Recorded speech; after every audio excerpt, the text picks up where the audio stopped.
Hey everybody, happy Wednesday. Thanks for coming to hang out with us on the weekly live stream. If you guys were listening on the intro, it's just a little thing I threw together to have some intro music. If you've got a tune that is not copyrighted yet and you want to share it with us and we can play it for folks before we get started, we'd love to do that. I used to use a couple other tunes that I hadn't released yet, and then I released them. And then when we'd use them in a live stream, we'd end up getting a copyright strike on that, even though it's my copyright, but the computer doesn't know that.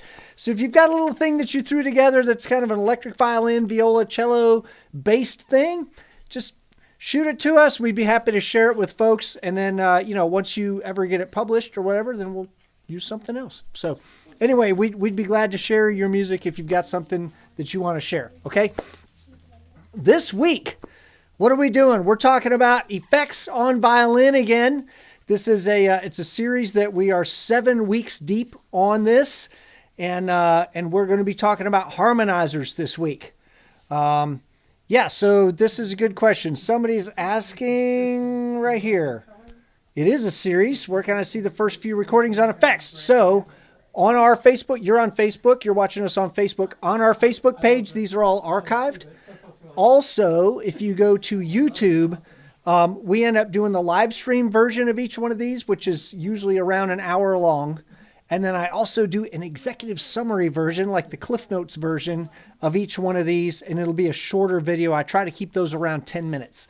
So on the Electric Violin Shop YouTube channel, that's also happening. So on Electric Violin Shop Facebook is the full live stream.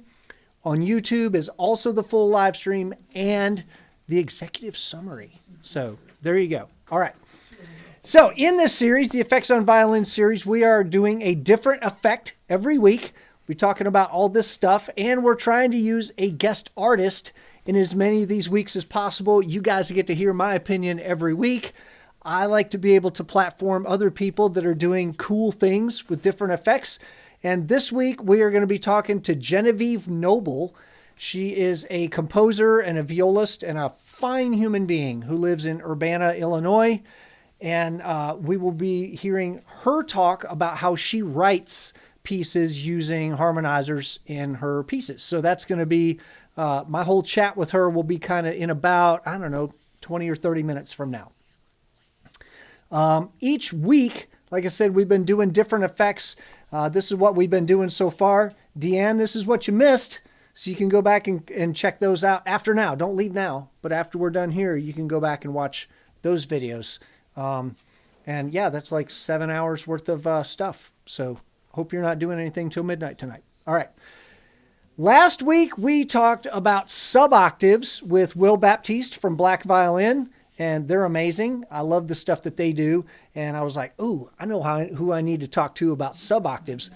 What that does, what a sub-octave does, is it takes the note that you're playing and then it adds an octave below it. It adds another note, an octave down from that. And it's cool. It fills up your sound, makes a violin almost sound like a cello. And I was thinking, what if instead of an octave down, we were able to pick another interval, like a seventh down or a fifth down or a third up or a fourth up? What if we were able to do that? Well, we can. It's called a harmonizer. And there are two basic classes of harmonizers. There's intelligent harmonizers, and then whatever the opposite of that is, which I guess we'll just call it a dumb harmonizer. So with a dumb harmonizer, you just pick an interval, just like an octaver or a sub-octave. You pick an interval, and it adds that interval no matter what. If I say a fourth above, it's going to play a fourth above me no matter what, or a third, a major third. Is there something making sound? That was weird. Oh, there's something next to us that's making a sound. It's like this 400 hertz thing, and it's driving me crazy. Sorry. So yeah, dumb harmonizer, you pick an interval like a major third up, and then it adds that interval no matter what. The problem with that is that major third up may not be diatonic with the scale that you're in. If I'm playing a C major scale and I go to, I don't know, an E, a major third up from that E is a G sharp, which is not diatonic to the C scale. So even if my note, the original note, is in the scale, the harmony note may not be. So all of a sudden I've got some avoid notes in my scale, and that's fine. We do that all the time, but I don't like taking options away. I like putting options on the table. So the way we solve that is by using what's called an intelligent harmonizer. And with an intelligent harmonizer, you tell it what key you're in. I'll tell it I'm in the key of C, and then I'll pick an interval, say a third, and then it will adjust the quality of that interval to be major or minor in order to keep the harmony diatonic to the key that we're in. Is that like a lot of big words and doesn't make sense? If so, I've got a demo.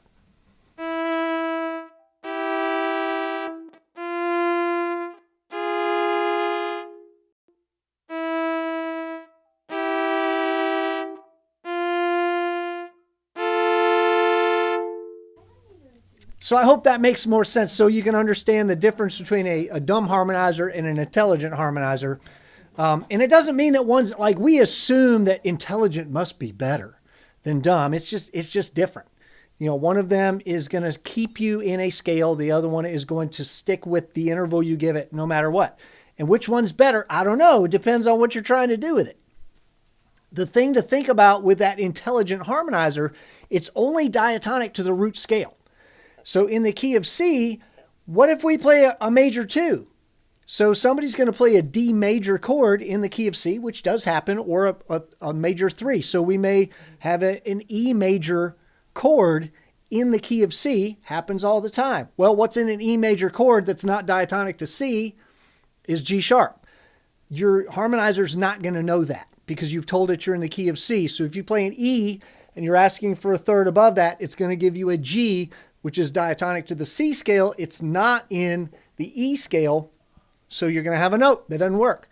So they're not magic, but they are better than, they're going to keep you in your scale better than a dumb harmonizer will. Hope that makes sense. Okay. So all this to say, you are going to have to understand some music theory to use either type of harmonizer, especially if you're doing improv with that harmonizer. If music theory isn't really your thing, what you might want to do is just kind of through compose your part. Meaning, I'm going to sit down in my practice room and I'm going to experiment to figure out what notes I can play and have the harmony still work. Then I basically write this part, and then I don't have to be up here doing math while I'm on stage because I have enough other things to think about up here. So either know a lot of music theory and do the improv that you want to do, or don't have to know a lot of music theory and just through compose your part so that you're not trying to improvise and do a lot of math while you're up there playing, because nobody wants to come out and watch people do math. That's not true. Sometimes people do. I don't. Sorry. The question is, how many voices can we add? Because, if we can add one voice, we can add one interval, a third up. Well, could we add 2 voices? And yes, that's very common, actually. There are a lot of harmonizers out there with two separate harmonizers built in, two notes in addition to your original note. And there's an example here where I'm gonna play a C scale, I think. I filmed this morning. A C scale, I think, with a third up and a fifth up.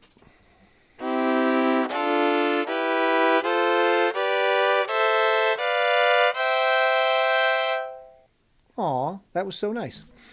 All right, so with a lot of harmonizers, you can control the volume of each harmony pitch. We said that we would tell you what some of the parameters that you can control. So you can control whether you tell it what key you're in, which is good. You tell it which interval you want. And with an intelligent harmonizer, it's going to keep that diatonic to the scale that you tell it. And then you can control volume of each harmony pitch. So I can say, well, I want maybe a fifth up and a ninth up. And I want that ninth to be a little quieter or whatever.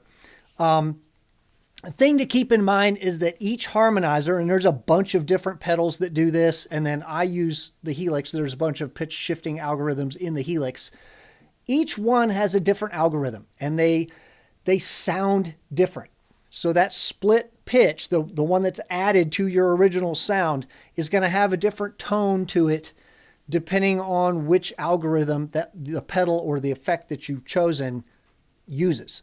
So the only way to really find out which one kind of scratches your particular itch is to audition them. So you may end up buying a couple of different pedals, listening to them, return, nope, that's not the one I wanted. This isn't the one I wanted. So each one is going to sound a little different. They're going to act a little different. These things all kind of have little quirks and things to them, and each pedal, each manufacturer kind of has different quirks. And you're just going to have to kind of figure out which one does the most of what you want it to do. There's probably nothing that does everything you want it to do. We just try to get as close as we can, right? What happens if I tell it we're in the key of C and I play in F sharp? That's totally legal to do, but what happens? With an intelligent harmonizer, what is it going to do? Is it going to try to find something diatonic, or is it going to play something non-diatonic? In the case of the harmonizer that I use inside the Helix, you end up with two non-diatonic notes.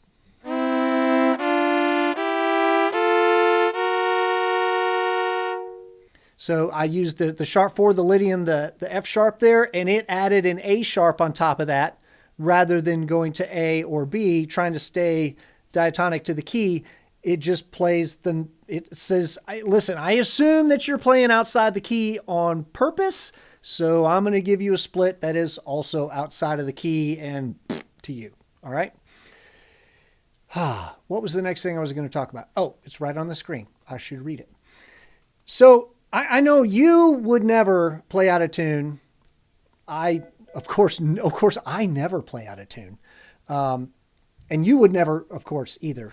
Obviously, we practice way too much for that. But if by some accident you were to, maybe somebody bumped you and you accidentally played something out of tune, what would happen? With an intelligent harmonizer, that can be a problem. A dumb harmonizer, if you're a little flat, if you're a little shy of E, well, then your harmony note's going to be a little shy of whatever you told it to be. With an intelligent harmonizer, remember, it's trying to stay diatonic to your key. It might get confused, and computers getting confused is not good.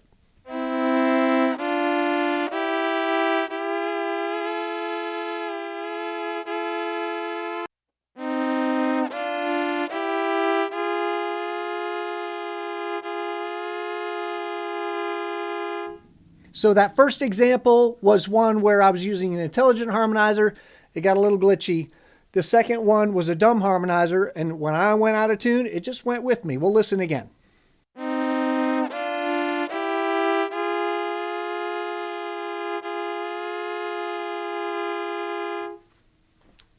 I'm back. No. That was the unintelligent. Okay. Forgive me. I didn't go back far enough. So this is going to be the one with the intelligent harmonizer. It's going to get a little glitchy, and then you will hear the dumb one.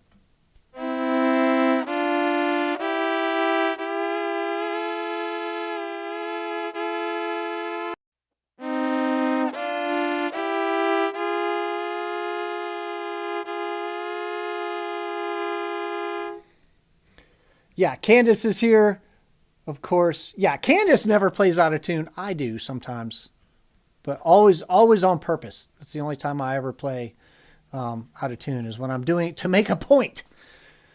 Right. All my friends know better.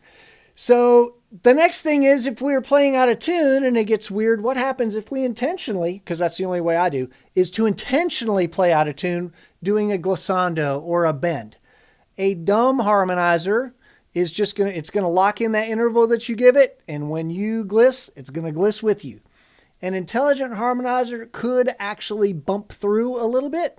So let's listen. This will be, the first one would be the dumb harmonizer. The second one will be the intelligent one.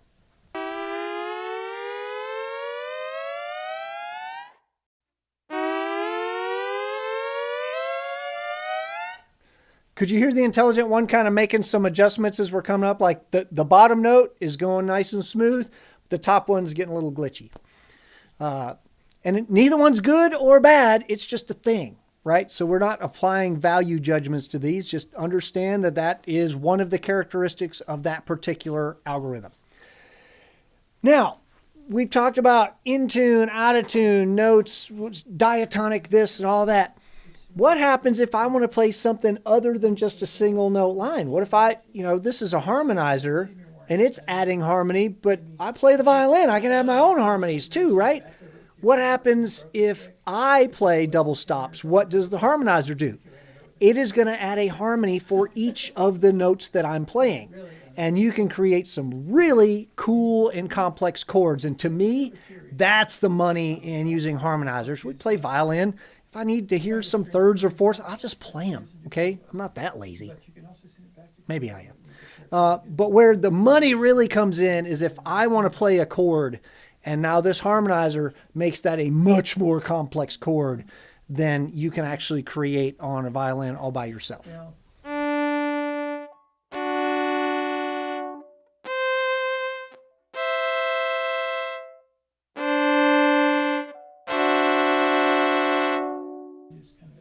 So yeah, in that video, I played a single note, then added the harmony to it, played another single note, added the harmony to it, and then played a diminished seventh. And then that creates a ninth chord when we add in the harmonies there. So that's kind of cool. And that's actually, we said that we were going to have a guest artist with us this week. We've got her here. And this is actually an improv video she just sent me this morning to say, hey, I kind of came up with this improv thing last night. This is Genevieve Knoebel from her TikTok. If you guys are on TikTok, you should definitely go follow her. Her name will be on the screen right now.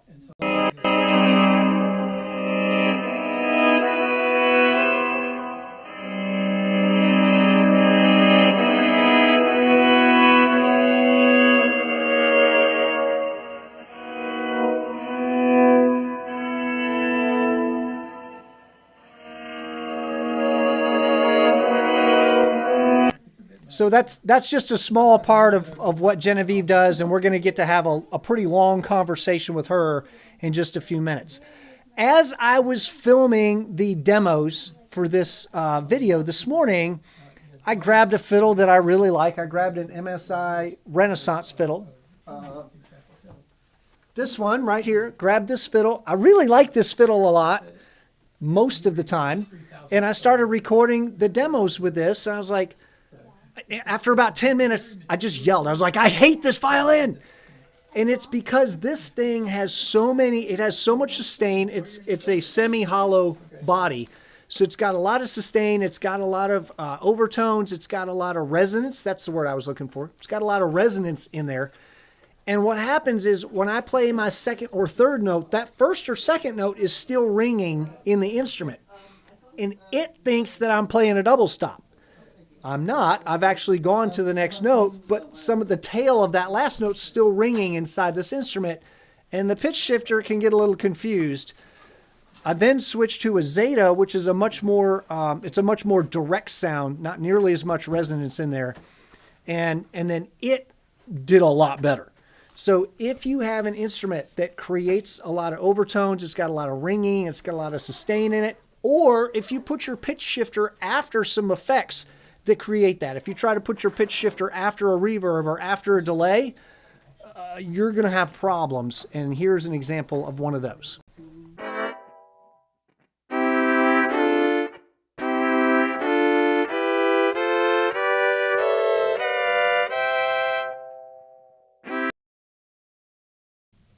Like, you can see my face. I played a note and it was glitching crazy on me. I'm like, is something wrong with me? Something wrong with the pitch shifter? No, it's the instrument is really ringy, and that could be an issue. So, let me see here. Candace, that could cause... No, I don't think your ETJ is going to be a problem with that. The ETJ, I don't think I've got one hanging up right now. It's not a chambered body.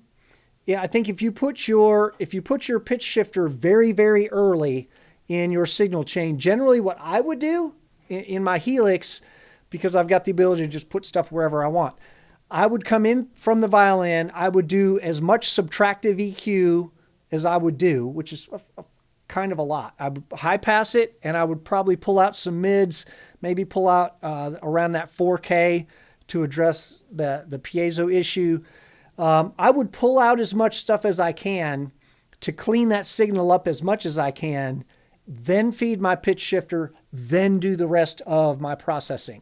And we want to give this pitch shifter the best chance to get a nice, clean, direct, simple signal so that it doesn't have to guess. We don't like it when computers guess. If computers are guessing, that's no good. So we want to make sure that we're sending the very cleanest signal that we can to the pitch shifter. So as early in your signal chain as you can, probably I do violin, I do some subtractive EQ, then I do my pitch shifting, then I do everything else. If you want to have problems, go ahead and put your pitch shifter after your delay, put it after your reverb, put it after your distortion.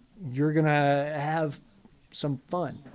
It's going to be misbehaving for real. So anyway, all that to get us up to my introduction of my friend Genevieve. And she, again, those of you who may have just popped in, Genevieve Knoebel is a violist and composer. And she's in Urbana, Illinois, next to the University of Illinois, where I got my most recent degree. And she is a fantastic artist and a fantastic human being. And she has done some really cool compositions using pitch shifting, and she's going to kind of tell this story herself. This is about 20 or so minutes where we'll be talking to Genevieve. So grab a frosty beverage, sit back, and listen to somebody way smarter than me. So joining us today, we've got Genevieve Knoebel in Illinois. She is a composer and violist and, pitch shifting extraordinaire human. But we're going to talk about pitch shifting today. We talked about sub-octave with Will Baptiste last week. This is a kind of a different thing, and maybe I'll let Genevieve explain what's different about what she does than what we talked about with Will. Okay, so first I'll go into how I stumbled upon all of this, because I did not write for electric strings my whole life. I was presented with an opportunity with the U of I electric strings to go to Bavaria to a festival in Bayreuth, and I wanted something cool to play. I wanted to play a chamber piece, kind of more on the classical end, and I was searching, and it's just, there isn't really that much out there, and I felt like it was up to me to do this. So number one, that was a very intimidating realization. Number two, very exciting. And I kind of felt for the first time with my fiddle that there were no rules. I could actually do what I felt like doing. So I had that in mind and had no plan whatsoever, but I ended up going to just one voice lesson with a friend of mine named Ryan Groff, and he lent me a pedal of his, and I'd never played with one before. It's a whammy pedal, pitch shifting pedal, and it was from that moment, it was like the first three notes I played on there ended up being the first three notes of one of the pieces I wrote.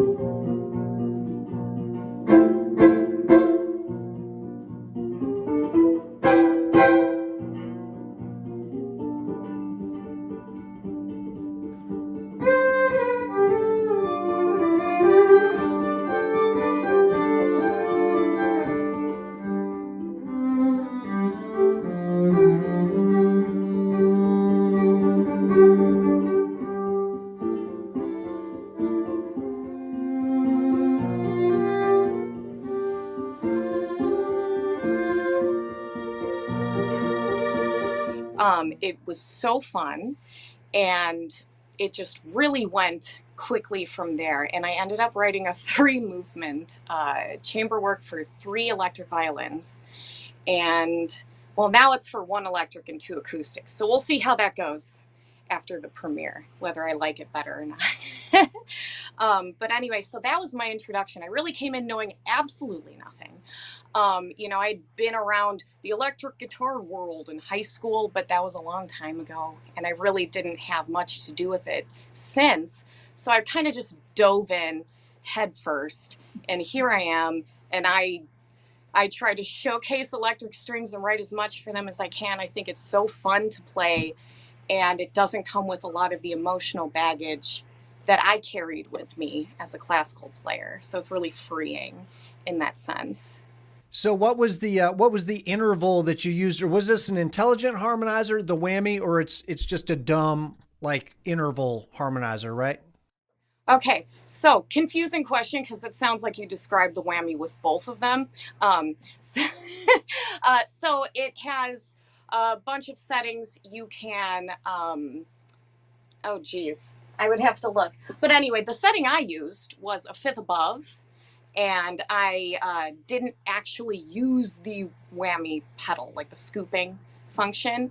Um, I do now, but uh, I just started playing away.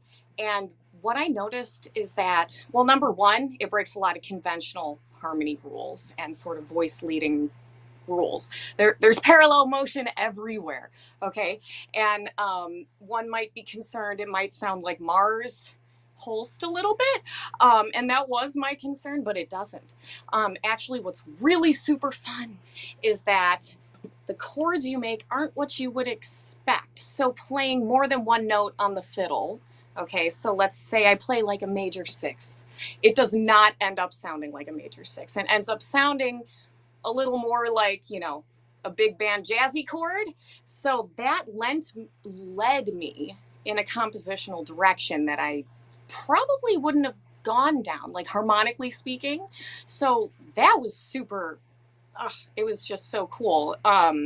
So I just went the way that it led me, and I tried to craft the chords from this. You could call it like a handicap, because you're stuck in this one fifth above place, so you have to make it sound good.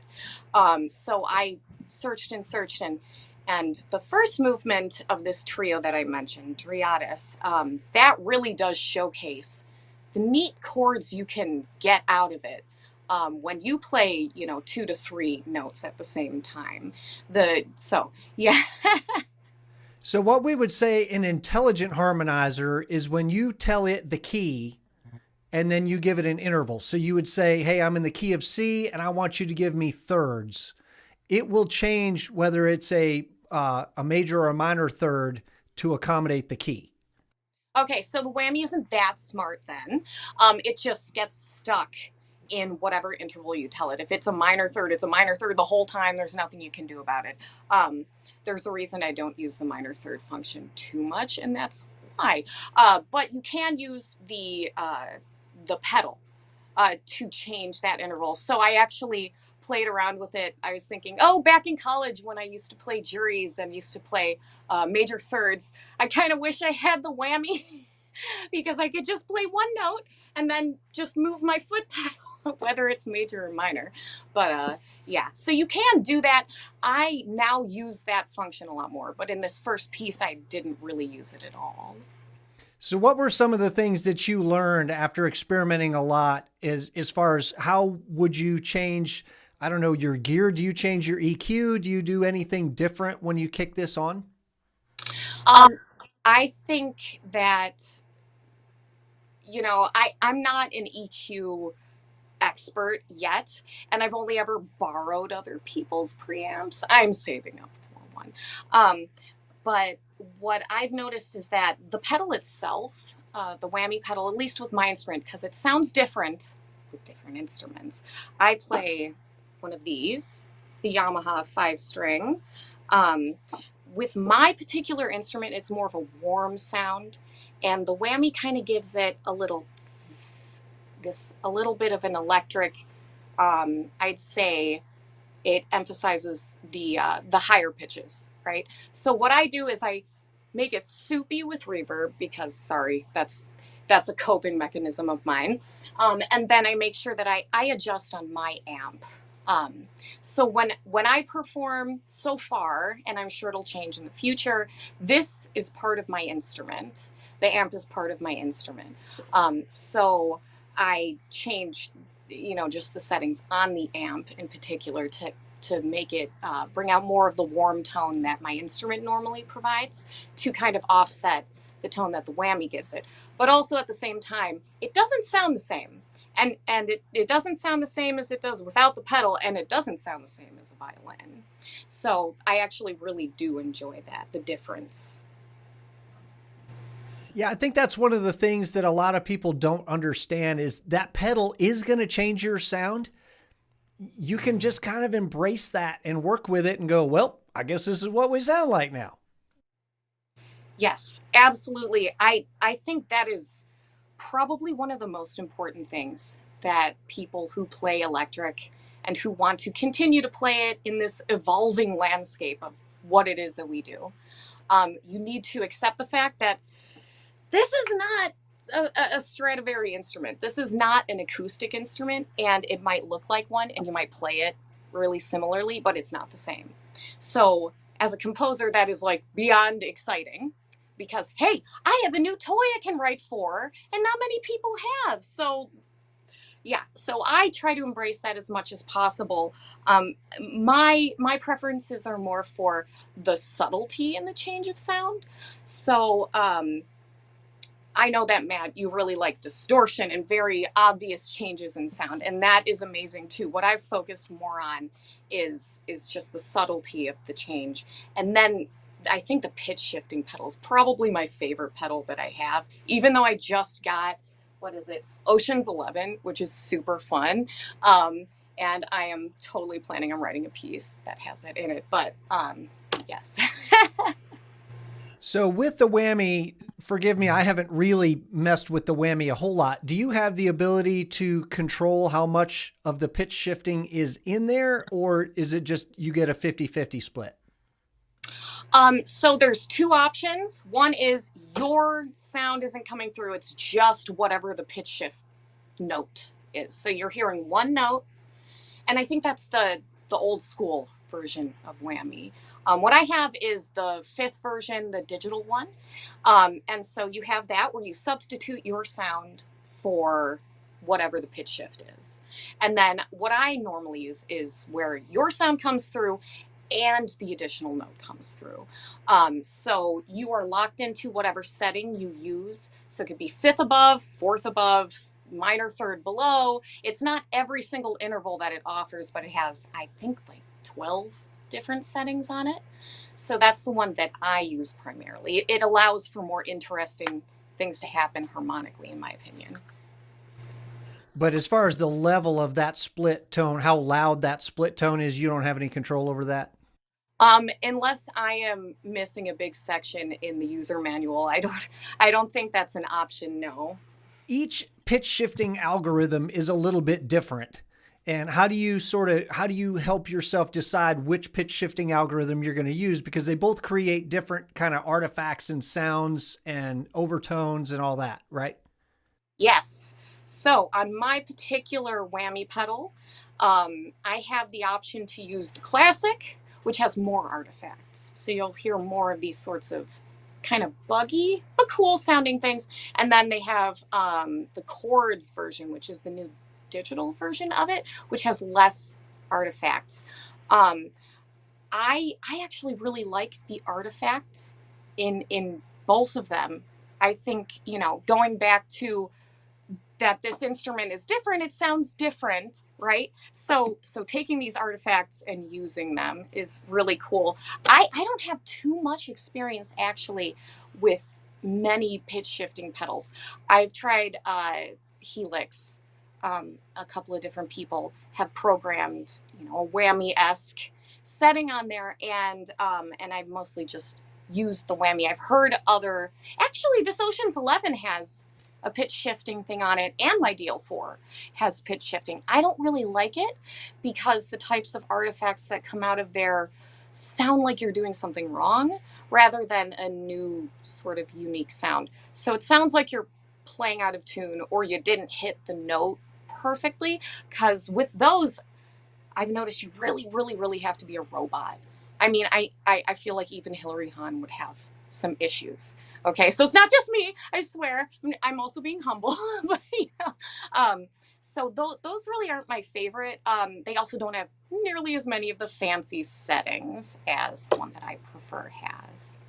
Yeah, so it's important for people to think, if I'm going to do pitch shifting, you're probably going to have to experiment with a bunch of different pedals in order to find, like I said, each one's going to sound different. They're going to have some kind of different features and things in them. So if you've got a sound in your mind, you may have to dig around a little bit. What I've found is more beneficial for my mental health is when I do acquire a pedal, just learn that pedal inside and out. And what it sounds like is just what it sounds like. And then I'm going to have to adapt my thinking to that instead of trying to make the pedal adapt to me. Does that make sense?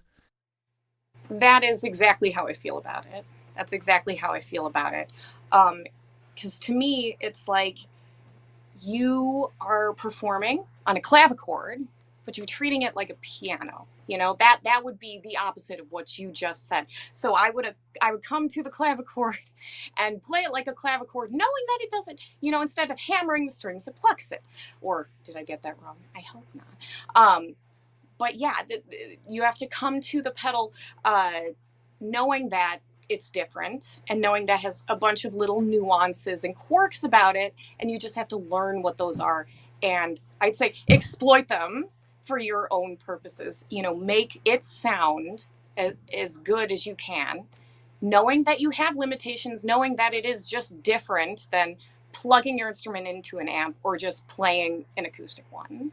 Yeah, you made the same comment about your amp. Like, that's part of my instrument, and the pedals are also part of your instrument. And nobody ever thinks twice about, well, I have to adapt my technique on my acoustic violin because it just is the way it is. And if I want it to sound a certain way, it's up to me to make it sound that way. Where sometimes people, I think, with pedals, they're like, well, there's got to be a knob or something. And sometimes there is, but I always assume that it's me. Like, I'm going to have to make a change first, and then we'll see what else the pedal can do. So I actually would say with acoustic instruments that, I say that the amp is part of my instrument. I would also say that acoustic instruments kind of deal with the same thing. The hall is part of their instrument. So if you play in a very dead, soundproof room, it's just not going to sound as good. We all know that, right?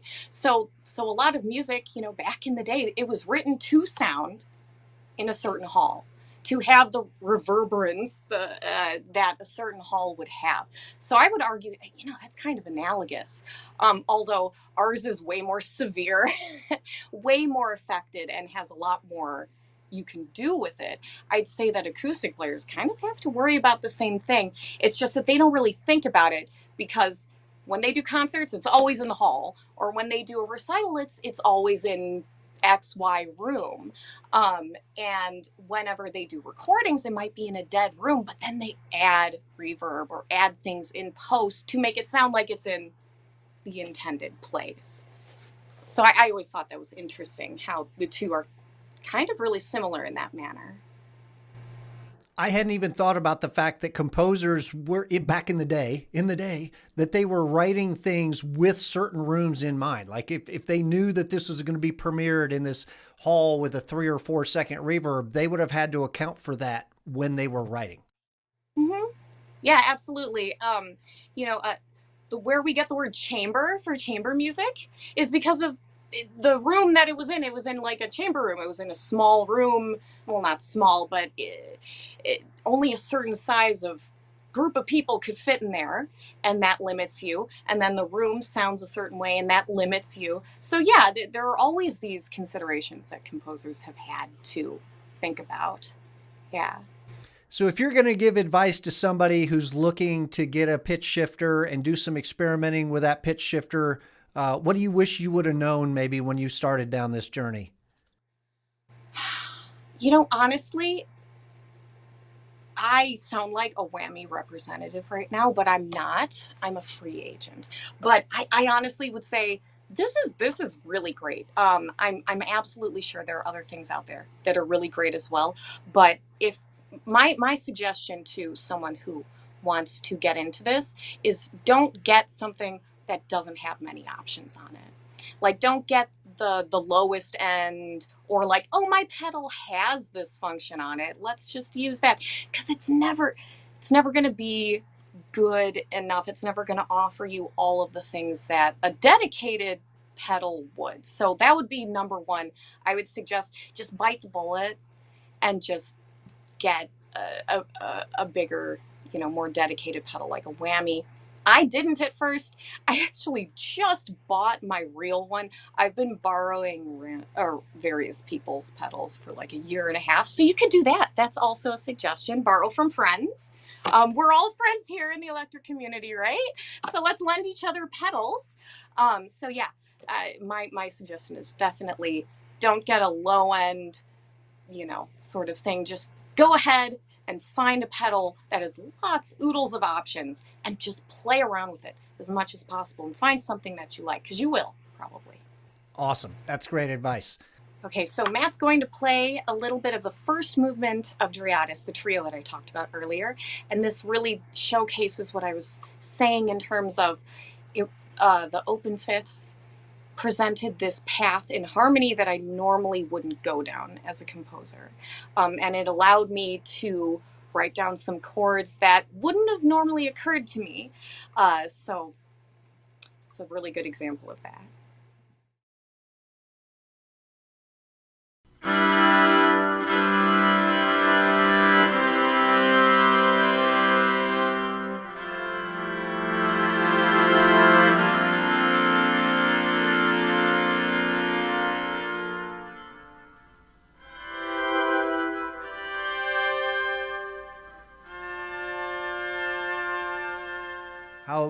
Wow, you can really get some crazy stuff going on with that. And I assume you've experimented with intervals other than fifths, right?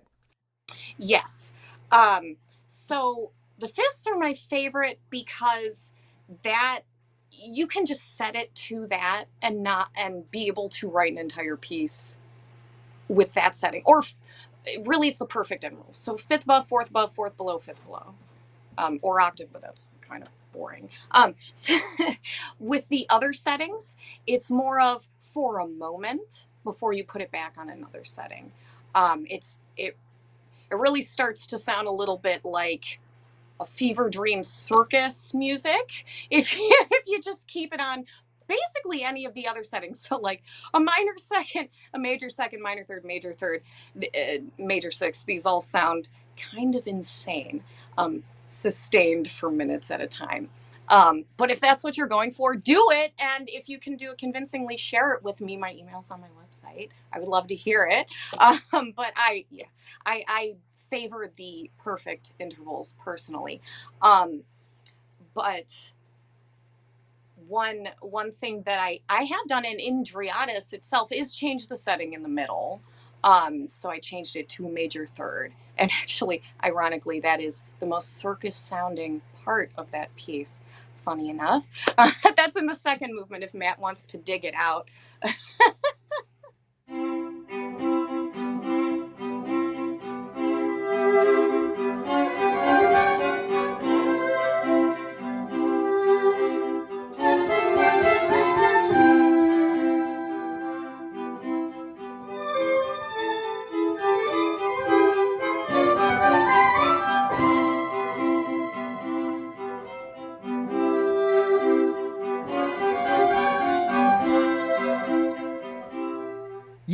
I saw you in Germany when we premiered this, and I looked at your setup, and she's got like this car antenna thing sticking up, and I was like, what on earth is she doing with that? Can you explain what this whole deal is? Okay, this is so silly. It looks, and it's funny you say car piece because like this is a hitch aligner. Like it usually has a big yellow tennis ball in the end and then a magnet on this end, and you just stick it to your hitch. And I don't know, you align hitches with it. I'm not exactly 100% sure even what a hitch is, but you know. So I found it at hardware store, and what's funny is that this fits perfectly around the knob for changing the setting on the whammy. So I'm not going to mess with my camera setup right now, but basically I extend this, I put it on the knob, and then I can just stand normally and twist it like this. So it doesn't like get in my way or anything. It really just comes to about, maybe here or even lower, enough so that I can change the setting without bending over, because honestly that is one of my pet peeves, is seeing people playing an amazing show, amazing music, and then they bend over and look really stressed out while they're doing it. I've never seen anyone look chill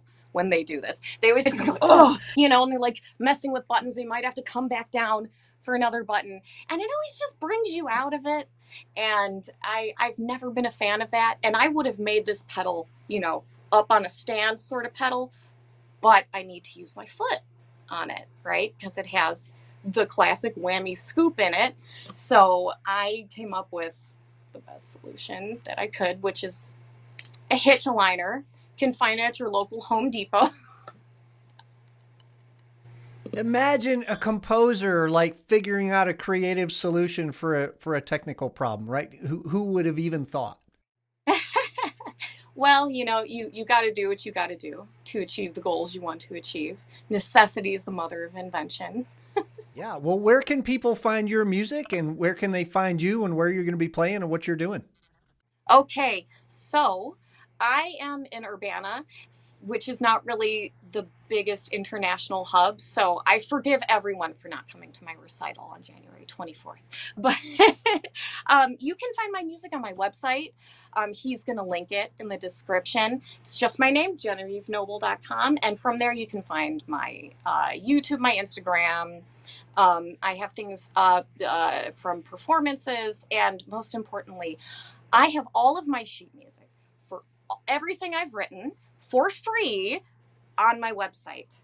So please, if anyone is watching this and they have even the slightest inkling that they might want to check it out, just check it out. Check it out. Take it. It's yours. I would love for people to come and get these parts and maybe even play them. That would be super cool. That's amazing. So you've got some are written for chamber, and then you've also got maybe adaptations for some of these as solo performance pieces, right? Yeah, I have a couple of solo pieces. It's written for 5-string because, it was just for me at the time. And then I have some chamber pieces, yes. Awesome. Well, thank you so much for joining us. This has been a lot of fun, and I look forward to seeing you in person. I'm sure I'm just going to show up to one of these recitals in Champaign. I'm just going to walk in because that's just how it is. Sounds good. There's no admission fee, so you're good.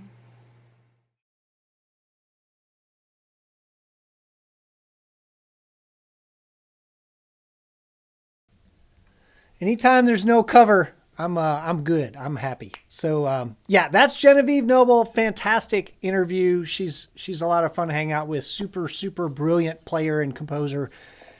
Yeah, Stefan, Zach Brock uses a whammy. Yes, I do think he's mostly using octaves. Sometimes Zach will be here. So if you're watching right now, feel free to comment on that. Pitch shifters can be a little intimidating, and you do sometimes have to think ahead a little bit, especially if you're using a dumb harmonizer. The other thing that Genevieve talked about with the whammy is that you can set 2 different harmonies on it. Excuse me. And you can use the pedal to alternate between those harmonies.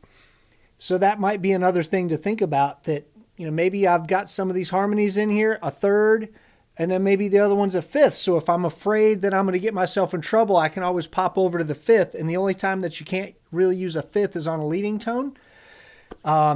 If you think about that, the fifth above every pitch in a major scale is diatonic, except the 7, because a fifth above the 7 is not in. It's the sharp 11. sharp 13. So yeah, above a B natural, B and F sharp. So yeah, the sharp 11. So it's the only one that's not going to be diatonic. So as long as you're not using a leading tone, the fifth is pretty safe. So that's another way to look at that too. I always think about what my safe notes are. Yeah, I think Megan, I think you're just talking about Genevieve in general, right? The other thing is also sometimes people will say that about her, the little twisty knobby thing. I dig that a lot. And yes, it's amazing that she puts all of her sheet music up on her website, GenevieveKnoebel.com, that you can just go get it. It's right there. It's free. Go take it. So love that a lot. Yes, absolutely. On the Helix especially, you can set, in fact, here's a cool thing on the Helix. On the dual pitch setting, you can set two different keys. You could set a key for the first split. I could say my first split is up a third in the key of A, and the second one is a fifth in the key of C. And I haven't explored that any. I'm sure that causes some interestingness. But one of the things that you can do with the Helix is you can assign any of the parameters in the Helix to a pedal. And yes, so you've got 10 pedals on the Helix that you could use, and you could assign snapshots to where when I click this button, it's a major third in the key of A. I click this button, it's just a dumb third, or a dumb major third. I could click this button and it's now a fourth in the key of C or whatever. Yes, you can do any of that on the Helix, and you can even do that with MIDI. You can MIDI control all of that. So yes, the Helix, the pitch shifters in the Helix are super powerful. I won't say that I'm super jazzed about the tone of them. They've got a lot of really great, features. They don't always sound the greatest to me. It's good enough. I mean, I use the pitch shifter in my Helix, and I don't generally do a lot of harmonization. I usually do actual pitch shifting, and that's going to be another week that we're going to talk about. But I do play with a band that they tune their guitars to E flat and then capo 1 for about 70% of the night. So they're actually in E most of the night. Guitars are tuned in standard tuning. And then, I don't know, 4 or 5 songs a night, they'll pull that capo, and then we're a half a step down from standard tuning. And their last fiddle player always brought 2 fiddles. She's just switching back and forth between fiddles. I'm too lazy for all that. I'm not doing that. I just use the pitch shifter, and it doesn't have quite the same tonal characteristics as an unshifted sound, but it's close enough. I actually make a small EQ change in there, and it's good enough. Yeah, it's country music, man. You can have 2 different fiddle sounds in there, not a problem. I've got my standard tuned fiddle, and then I've got my pitch shifted fiddle. Yeah, good enough. The H9 is pretty sweet.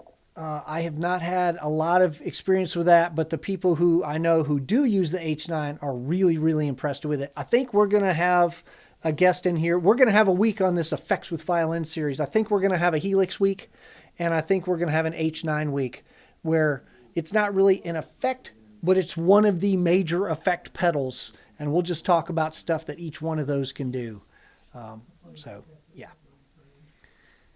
Yeah, Genevieve was super generous of her to spend her time chatting with me about all this. We spent about an hour on there, and I edited it down to 20 or so minutes. So, yeah, thank you to Genevieve Knoebel. If you guys are even remotely considering looking at her work, please go to her website, download that stuff. All her sheet music is free. That's ridiculous. All of her sheet music is free. Just go get it. And you can, pick up a pitch shifter, a whammy, or whatever, and have some fun. She's done a lot of really, really cool stuff. And check out her YouTube channel as well. All the Driatis, the entire recording of Driatis, this thing that she wrote with the pitch shifter on there, that entire recording is on her YouTube channel. So I expect to log into YouTube tomorrow and discover that she's got like 15,000 views on that thing, because that's what it deserves. So please go watch go watch her stuff on her YouTube. It's really good. I think that's all I've got for today. I'm trying to think what's happening next week. I'm going to be rude. I'm going to open up my calendar on here and look to see what's going on. I think I'm here next week. The week after, I am going to be in Los Angeles. Yes, I will be here next week. So we'll do another effect next week. And then the week after, I'll be at the NAMM show in Los Angeles. And then I think a week after that, I'm going to be traveling quite a bit in the next couple months. So we'll kind of be on and off being here. But when we're here, we'll try to get some effects stuff talked about. I also have some buddies that are artists who are releasing cool new stuff, and we're going to be chatting with them. So we'll be working in a lot of stuff. But this Effects on Violin series is probably going to go well into the spring. I think right now I've got somewhere in the neighborhood of 20 of these videos planned. And we've got a bunch of really cool artists to bring you guys some ideas about what they do with whatever effect it is that we're talking about. So, and I don't know which one's next. I'm going to hit up all the people that I've been talking to and see who's available to talk to me this week. And we'll get their interview recorded, and then we'll put the thing together. That's kind of been my workflow on this. So thank you guys for joining me. I hope you're learning a lot with this. I hope you're having fun with it. And I hope that at the end of this series, you've got a really, really good understanding of how all these effects work with violin. You've heard from some cool artists that are doing great stuff with each of these different effects, and you've been inspired to do your own cool stuff with these effects. So that's the idea behind this whole thing. I hope you leave this educated and inspired and entertained. And if you're educated, inspired, entertained, there's nothing more that I can ask for. So anyway, you guys have a great week. I will see you next week.